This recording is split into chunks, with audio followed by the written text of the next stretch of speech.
Hello, everyone, and welcome to another episode of the Lunatics Radio Hour podcast. My name is Abby Brenker, and I'm sitting here with Alan Kudan. Hello. In 1855, a fight between circus clowns and firefighters started in a brothel and ended with a mob burning down a circus.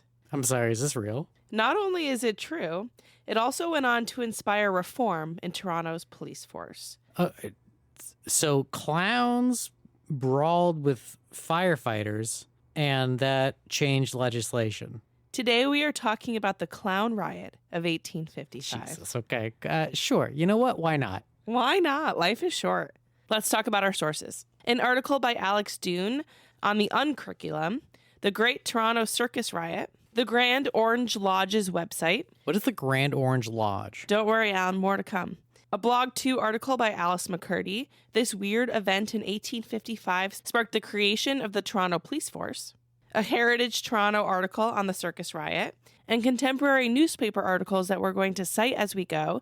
And thank you so much to April Brenker for researching and sending those over to us. I just want to make a little note for all the listeners that Abby is currently sick. And we are recording in separate rooms. And despite this, sorry, what do you do when you're, really sick? I'm not sick. What do you do when you're sick? I'm not sick. You make a history podcast about clown riots. I'm not sick. And exactly. Let's set the stage, if you will. It's 1855. And clowns are rioting. Toronto has about 40,000 residents and at least 100 taverns. So the ratio there is pretty good. Wait, so how many residents? 40,000. Oh, it's not a crazy ratio. And 100 taverns? Mm-hmm. No, that's nothing. That's less than 1,000 people per tavern. Right. That's not enough. You need more taverns. You mean it's more than 1,000 people? 40,000 people. Divided by 100. 100 taverns. You would need 40 taverns. Wait a minute. Yeah. Okay, but still, say it was 40, right? Even 1,000 people per tavern is 2 people. Well, they're not all gonna go. A lot are kids, sure, or old people, or abstinent. I still don't think that's a lot of taverns. The city was growing because of railway expansion. Most residents were either born in Britain, Scotland, or Ireland. Scotland. Or were second or third generation immigrants from those countries. I didn't realize that so much of Toronto was founded by UK immigration. Wasn't all of Canada founded by either UK or French immigration? I guess so, yeah. The city was dominated by the Grand Orange Lodge of Canada, the Canadian branch of the Orange Order. The Orange Order is a Protestant fraternal organization that still exists that traces its origins to events in England and Ireland in the late 17th century. And I'm not going to get into that because that history is dull. Okay, so translation for that is that you looked into it because you're like, wow, neat. And then you read into it and you're like, this sucks. The first formal Orange Lodge was established in 1795 in Northern Ireland, and the organization spread internationally.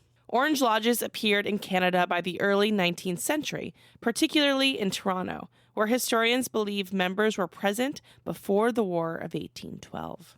Over time, the organization became active in Canadian political and social life, and its members participated in several conflicts, including the War of 1812, the Upper Canada Rebellion, the Fenian Raids, and the Northwest Rebellion. What is the Upper Canadian Rebellion? For another episode.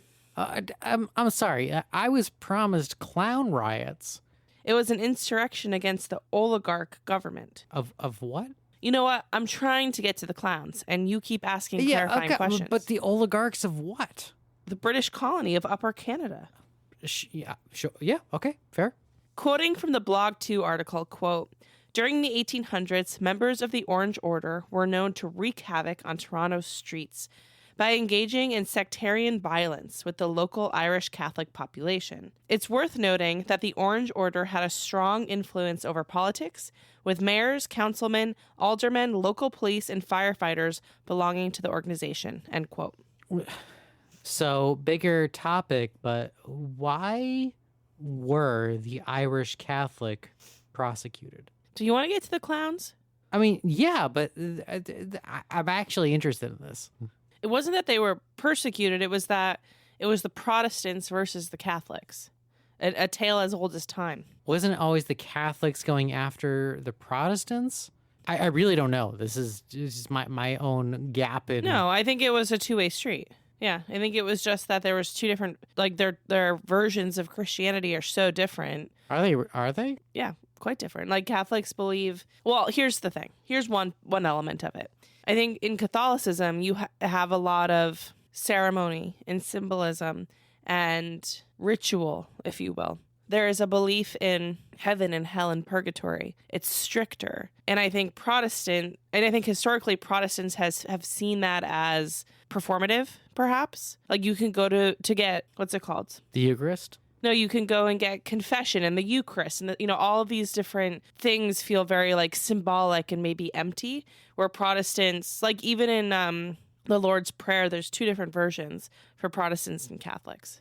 Huh. There's just like fundamental differences. So interesting. Yeah. I mean, that's just like my off the dome take. It's obviously much deeper and there's thousands of years of history there. Yeah, no, it's just so interesting because like you see persecution throughout history where it's like, yes, this is my God and this is your God and your God is wrong. But this seems like you say it tomato and I say it tomato. So right, the same God, but it's different. Yeah. Yeah, it's a different way of getting there. Huh. So anyway, so the clowns were upset. Okay.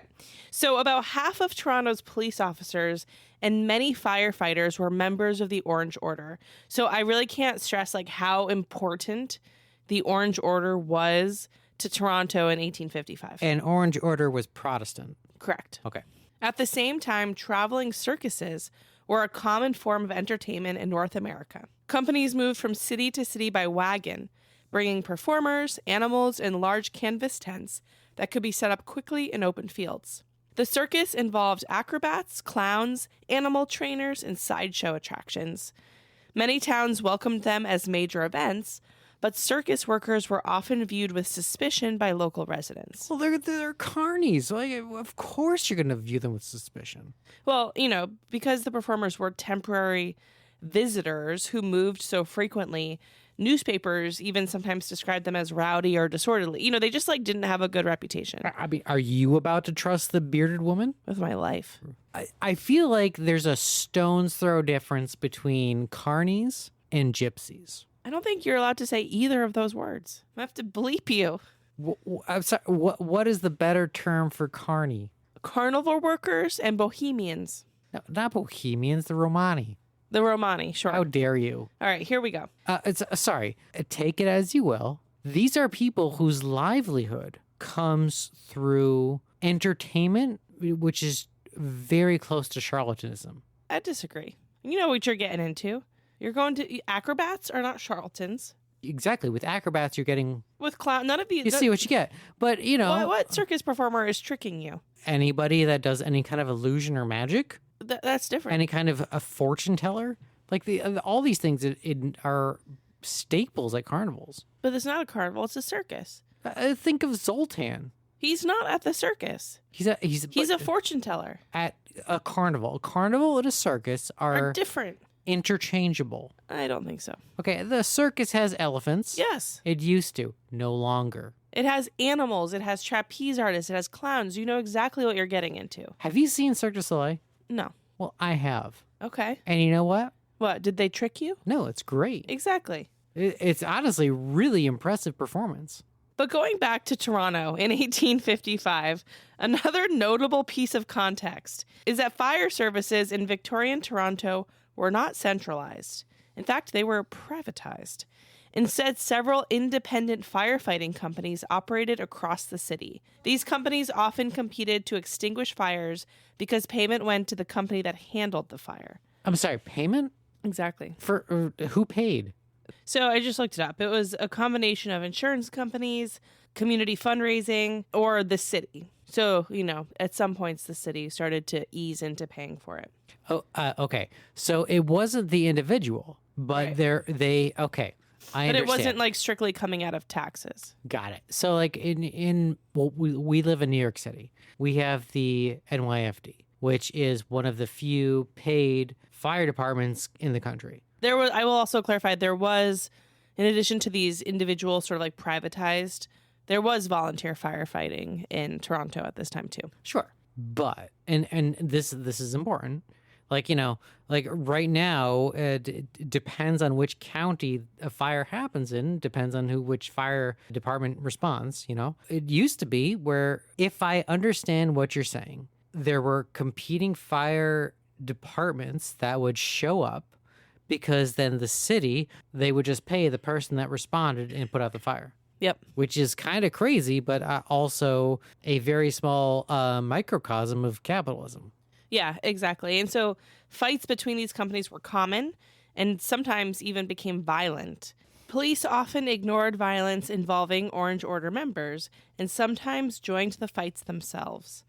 Loyalty to fellow members of the Orange Order very often took priority in Toronto. This sounds just like Gangs of New York. It's so much like Gangs of New York. So all this is just to like set the stage, right? Like Toronto in 1855 was like seeped, hypothetically, metaphorically, not hypothetically, just metaphorically, in lighter fluid. It was primed and ready for an explosive event when the circus came to town. I'm sorry. Nothing about this translates. What do you mean? We have a very religiously charged situation where some people hate other people for very stupid reasons, but it's all prejudice based. But it's just like, I don't know, fear of the other, but also you're me, but not quite me. It's just weird. So the fact that it's the circus that comes and just like really topples things over just seems insane. It was a place and time. It was riddled with corruption. There was like horrible, like the whole system of policing was horrible. There was privatized firefighting, right? It was just like this crazy, there was already like distrust generally for the circus. And so everything was very much primed and ready to go. By the way, I was just reading Fahrenheit 451, and the definition of firefighter they are guys that just burn books was just so interesting and so spookily relevant. Yeah. A lot of these books that we grew up reading in English class are coming back around right now. I know, it really sucks. It really does. Come on. On the night of Thursday, July 12th, 1855, clowns from S.B. Hoy's Star Troupe Menagerie and Circus and volunteers from the Hook and Ladder Firefighting Company were at a brothel operated by one Mary Ann Armstrong on King Street near Jarvis Street in Toronto. The Hook and Ladder firefighters were regulars at this brothel, right? And obviously the circus performers were not, because they were just passing through town. They were the outsiders. A fight broke out between the two groups at the brothel, and the firefighters ended up retreating, biding their time. But what caused the fight? Like so much of this incident, there's only conjecture.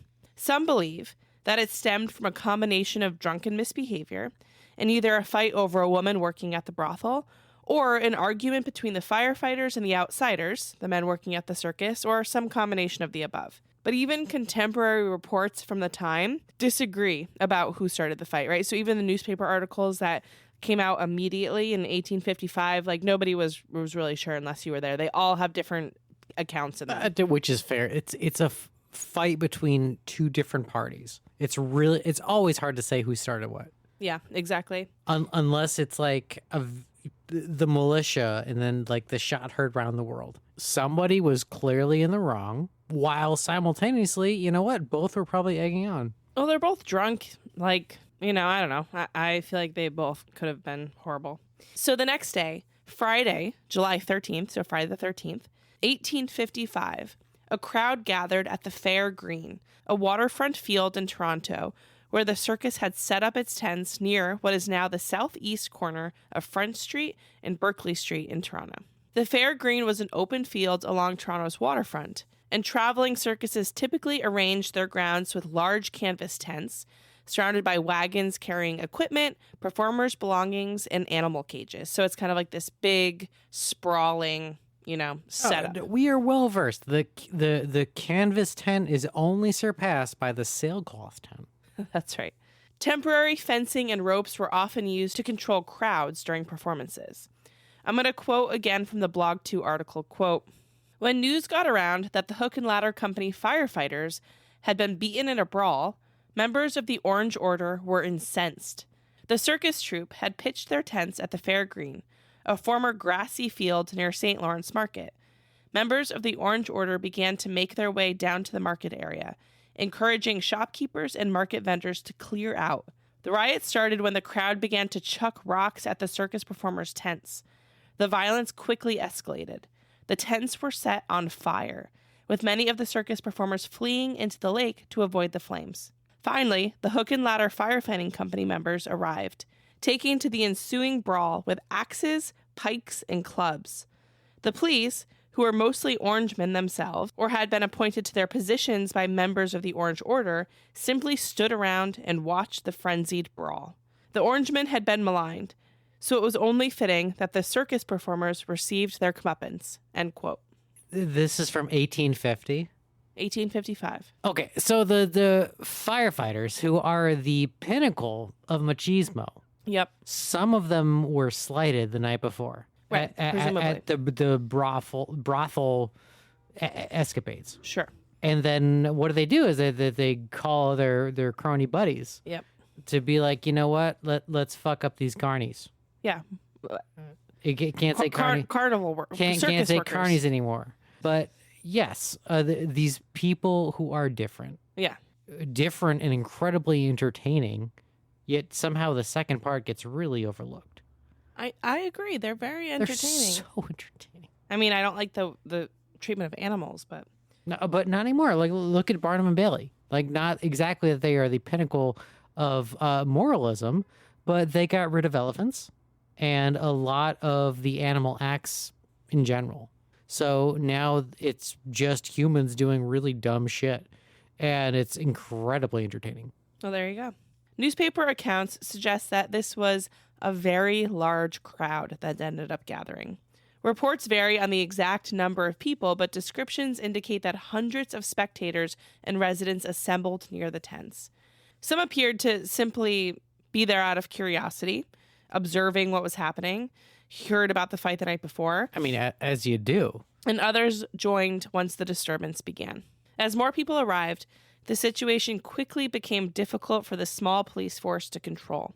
The people were using the equipment of the circus equipment as targets, like the mob was targeting the equipment. And they tore down tents and they damaged wagons throughout the area. I pity the guy that's like, you know what? Oh, fuck up this cage that houses the lions. Yeah.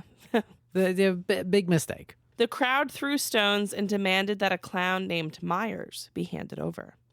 Again, we don't know much about Myers, but newspaper reports suggest that Myers had been involved somehow in the fight the night before, which made him the focus of the crowd's anger. After the fight at the brothel, rumors spread that he had been involved in injuring one of the firefighters. Eventually, a fire bell was rung, but when the firefighters arrived, they simply joined the riot. Okay, just to recap. So everyone's like, oh, fuck you, Myers. And then somebody rings a bell expecting reinforcements. People show up expecting to fight a fire. And what do they get? Reinforcements. Well, I don't think whoever rung the fire bell was... I think they rang it because the firefighters had lit all of these circus tents on fire. And they were like, holy shit, there's a fire. Oh, so they lit a fire bell because... someone said, oh my God, there's a fire. We need firefighters to put out this fire.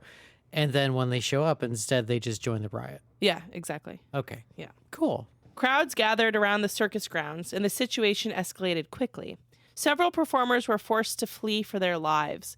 Some reportedly ran towards the waterfront and jumped into the water to escape the crowd. The mayor of Toronto was present at the scene and attempted to disperse the rioters, but he had little support from the police. As the violence continued, city officials called in local militia units to help restore order. Militia forces in Canadian cities at the time were made up of volunteer soldiers who could be summoned during emergencies such as riots or fires. Their arrival was the only thing that helped disperse the crowd and bring the violence to an end. By the time the militia secured the area, however, much of the circus equipment had been damaged or destroyed. Only 17 people were arrested. I'm sorry, that's just crazy. The only thing that saved the circus was the army. It didn't even save the circus. The circus was fucked. Sure, but like the only thing that stopped people from just like completely pillaging the thing. Yeah. What was the militia arriving? Yeah. The destruction was significant. Quoting from an article from The Colonist a few days after the riot, quote, "One of the wagons was tumbled into the bay. Another was smashed up with axes and burnt, and other serious damage was done to the circus property. An attempt was also made to fire the canvas. The mayor and police were on the spot, but were unable to quell the disturbance. Firearms and other weapons were used, and 1 or 2 persons were badly hurt. While these proceedings were going on, the fire alarm was given and had the effect of heightening the confusion," end quote. By the time the riot ended, the circus was effectively forced to leave the city. We can see from newspaper articles at the time that there was clearly a bias against the circus performers and a separate bias against the policemen.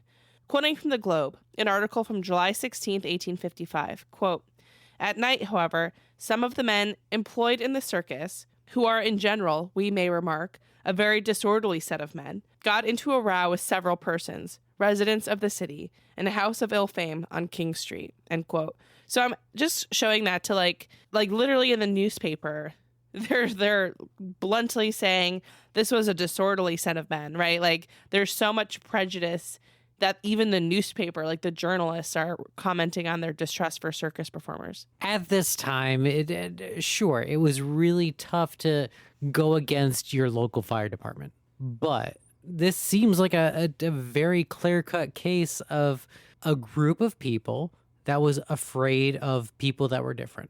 I'm also going to quote from the Kingston Daily News from Wednesday, July 18th, 1855, quote, "The city papers are very severe upon the police, and deservedly so, we think, when in this instance, as in the case of the Church Street affair, a riot went on for a couple of hours, and yet no policeman, according to his own statement, was able to identify a single rioter," end quote. Public criticism followed because police failed to prosecute those involved, and a municipal election led to a mass firing and selective rehiring within the police force later that year. The mayor at the time was John George Bowes. Bowes had been born in Ireland and immigrated to Canada in his 20s. During his time as mayor, he faced accusations of corruption. In 1853, George Taylor Denison II and several other aldermen resigned from the city council in protest, saying Bowes had acted inappropriately. And I'm not going to get into like his whole list of crimes here, but it was a lot of like insider trading and corruption and embezzling. But essentially, he was sort of ousted. I'm so glad that our government no longer does that. Yeah, I mean, right? It's just adding color to like Toronto at this time. Bowes was never convicted of a crime, but he was required to return the profit he had made to the city. He ended up dying in Toronto less than 10 years later. John Beverly Robinson became mayor in 1856. Although Robinson was a member of the Orange Order, City Council moved quickly to address concerns about police corruption by creating a separate committee to investigate the issue. Whoa. This pattern of Orange Order membership among Toronto mayors continued until Nathan Phillips, the city's first Jewish mayor, that was elected in 1955, so 100 years later. Within 3 years of the 1855 riot, both the police chief and several officers were dismissed, and reforms began with the goal of reestablishing a police force independent of political influence. Wouldn't that be something? But this wasn't an isolated incident. Toronto was plagued with riots around this time. A la Gangs of New York, street riots were relatively common in Toronto during the mid-19th century. Much of the unrest was linked to political and religious tensions, again, particularly between Protestant and Catholic groups. There seemed to be a lot of drama around St. Patrick's Day. So in the immediate aftermath of the Clown Riot, the circus company faced significant losses. Again, wagons had been smashed, equipment was destroyed, tents were torn down. Clowns had been disenfranchised. Several performers were reportedly injured trying to escape, so the company was unable to continue its performances in Toronto. Leave. Fuck you, Toronto. I'm sorry. Just like go to a different town. But I think, if you think about it, although it sucks for the circus, It's a small price to pay for what went on to be like this huge act of police reform, ousting political figures. You know, it really like totally shifted the climate and like the separation of church and state, if you will, in Toronto. I mean, if that is what came out of the clown riots, I mean, great. And as we said, the Clown Riot did not happen in isolation. I started researching it because it seems so outlandish, but it really is an example of a time of social unrest in Toronto and North America broadly. The circus riot became one of several incidents that highlighted how ineffective the city's policing system had become. It exposed political corruption, over-policing, weak law enforcement, and the growing tensions within a rapidly expanding city. In the years that followed, Toronto restructured its police system in response to these failures. So, while the riot may have started with clowns, its consequences helped shape the future of policing in the city. I mean, honestly, how rare is it that you have a event that is so rife with corruption and the takeaway is something that is actually beneficial for society? You know, in this case, Canadian society, but like it's a global precedent. Like this is what is going forward. Yeah, totally. Well, anyway, that is the history, what we know of it, which again, a lot of the details are missing, of the Clown Riot of 1855. It's so crazy. I really have to know, how on earth did you decide, you know what, we need to do an episode on the Clown Riots? I've never heard of something called the Clown Riots. That's for me to know. I have my sources. I mean, sure. People tell me things. You are such an interesting, complicated human. That's right. And I'm more interesting because I'm mysterious. Yes, yeah, absolutely. Well, I'm going to go rest my voice, not because I'm sick, but because I'm losing it. But you Unrelated to any sick. illness. Let's call it as it is. Thank you guys so much for being here. I hope I didn't annoy you too much with my gravelly, sexy nasal voice. No, she's going to enjoy sleeping in the bed. I'm going to sleep on the couch. Thank you guys. Stay spooky. Stay safe. We'll talk to you soon. Bye. Bye.